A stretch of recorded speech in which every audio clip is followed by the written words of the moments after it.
Guys, ഇന്ന് നമ്മൾ അടിപൊളിയായിട്ടുള്ള ബ്രേക്ക്ഫാസ്റ്റ് ചെയ്താലോ?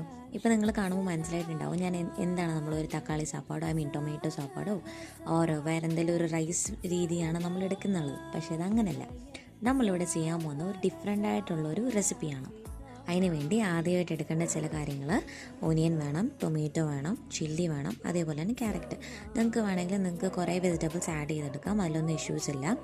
ഞാനിവിടെ എടുക്കുന്ന വെജിറ്റബിൾസ് ഈ ഒരു വെജിറ്റബിൾസ് ഒക്കെയാണ്. അത് കഴിഞ്ഞ് നിങ്ങൾക്ക് എല്ലാവർക്കും അറിയാവുന്ന പോലെ തന്നെ നമ്മൾ എന്തെങ്കിലും ഒരു കാര്യങ്ങൾ നമ്മൾ ഒരു ഫ്ലേവറിന് വേണ്ടി മിക്സ് ചെയ്യണമെന്നുള്ളപ്പോൾ നമ്മൾ ടൊമാറ്റോ ജസ്റ്റ് ഒന്ന് ഗ്രൈൻഡ് ചെയ്താൽ കുറച്ചുകൂടി ഒരു ഫ്ലേവർ കിട്ടും. പിന്നെ അതേപോലെ തന്നെ നമ്മൾ ഒരു വാട്ടർ എടുത്തിട്ട് വാട്ടറിനകത്ത് കുറച്ച് ഉപ്പിട്ട് നമ്മൾ ഈ ഒരു പാസ്തയാണ് നമ്മളോട് ചെയ്യാൻ ഉദ്ദേശിക്കുന്നത്. നമ്മൾ ഉപ്പിടുന്ന സമയത്ത് കുറച്ചുകൂടെ പെട്ടെന്ന് തന്നെ വെന്ത് കിട്ടും. ഇപ്പോൾ നമുക്കറിയാമല്ലോ, മുട്ടയ്ക്ക് ഇടുന്ന സമയത്ത് നമുക്ക് പെട്ടെന്ന് വെന്ത് കിട്ടാൻ വേണ്ടിയുള്ള ഒരു ട്രിക്കാണ് ഈ ഉപ്പ് ആഡ് ചെയ്യുന്നത് എന്നുള്ളത്. അത് കഴിഞ്ഞ് ഒരു പാനിലോട്ട് കുറച്ച് എണ്ണയും അതേപോലെ തന്നെ വെളുത്തുള്ളി, ജീരകം എല്ലാം ചേർക്കുക. അതിനുശേഷം ചെറുതായിട്ടൊന്ന് ഫ്രൈ ആകുന്ന സമയത്തോട്ട് അതിൻ്റെ അകത്തൊരു കുറച്ച് ഗ്രീൻ ചില്ലി ആഡ് ചെയ്ത് കൊടുക്കുക.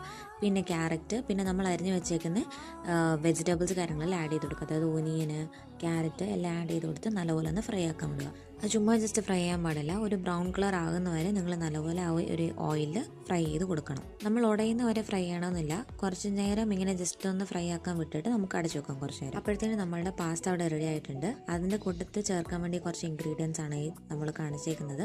ടൊമാറ്റോ ഓൾറെഡി നമ്മൾ അരച്ച് വെച്ചിട്ടുണ്ടായിരുന്നു. അതിൻ്റെ അകത്തോട്ട് കുറച്ച് മുളക് പൊടി, മല്ലിപ്പൊടി, അതുപോലെ തന്നെ മഞ്ഞൾപ്പൊടി എല്ലാം ആഡ് ചെയ്ത് നമ്മൾ ഫ്രൈ ചെയ്ത് വെച്ചേക്കുന്ന ആ കൂട്ടിലോട്ട് നമ്മൾ ചേർത്ത് കൊടുക്കും. അതേപോലെ തന്നെ നമ്മളുടെ കൂട്ട് ആഡ് ചെയ്ത് കൊടുത്ത ശേഷം നമ്മൾ കുറച്ചുകൂടെ മിക്സ് ആഡ് ചെയ്യുക. അതായത് വേണമെങ്കിൽ നമുക്ക് കുറച്ചുകൂടെ മല്ലിപ്പൊടിയുടെ പൗഡർ ആഡ് ചെയ്യാം. അതേപോലെ തന്നെ നിങ്ങൾക്ക് വേണ്ട കുറച്ച് ഫ്ലേവേഴ്സ് ഉള്ള പൊടികളൊക്കെ ആഡ് ചെയ്ത് കൊടുക്കാം, കുറച്ചുകൂടെ ടേസ്റ്റ് കിട്ടാൻ വേണ്ടി. നമ്മൾ അവിടെ ചൂടാക്കി വെച്ചേക്കുന്ന അല്ലെങ്കിൽ ബോയിൽ ചെയ്ത് വെച്ചേക്കുന്ന പാസ്ത അതിൻ്റെ അകത്ത് ആഡ് ചെയ്ത് അതും നല്ലപോലെ ഒന്ന് മിക്സ് ചെയ്ത് കൊടുക്കുക.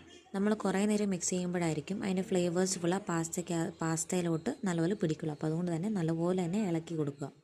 അതേപോലെ തന്നെ ഇപ്പോൾ നമ്മൾ നല്ലപോലെ അത് ഇളക്കി കഴിഞ്ഞിട്ട് കുറച്ചുകൂടി ഉപ്പ് വേണമെങ്കിൽ ആഡ് ചെയ്ത് കൊടുക്കാം. അത് നിങ്ങളുടെ ഫ്ലേവർ അനുസരിച്ചാണ്. ഇപ്പോൾ നമുക്ക് ആഡ് ചെയ്താൽ ഉപ്പ് കുറച്ച് കുറവായിരുന്നു, സോ അങ്ങനെ തന്നെ ഉപ്പ് ആഡ് ചെയ്ത് കൊടുത്തിട്ടുണ്ട്. സോ ടാടാ, നമ്മളുടെ പാസ്ത ഇവിടെ റെഡി ആയിട്ടുണ്ട്. സിമ്പിൾ റെസിപ്പിയാണ്. നിങ്ങളുടെ വീട്ടിൽ ഇത് ട്രൈ ചെയ്ത് നോക്കാം. Very simple and easy. ഒരു 5 to 10 minutes മാത്രമേ ആകത്തുള്ളൂ നമ്മുടെ പാസ്ത റെഡി ചെയ്യാൻ. സോ അന്നത്തേക്കിന് അത്രയേ ഉള്ളൂ. ബായ്.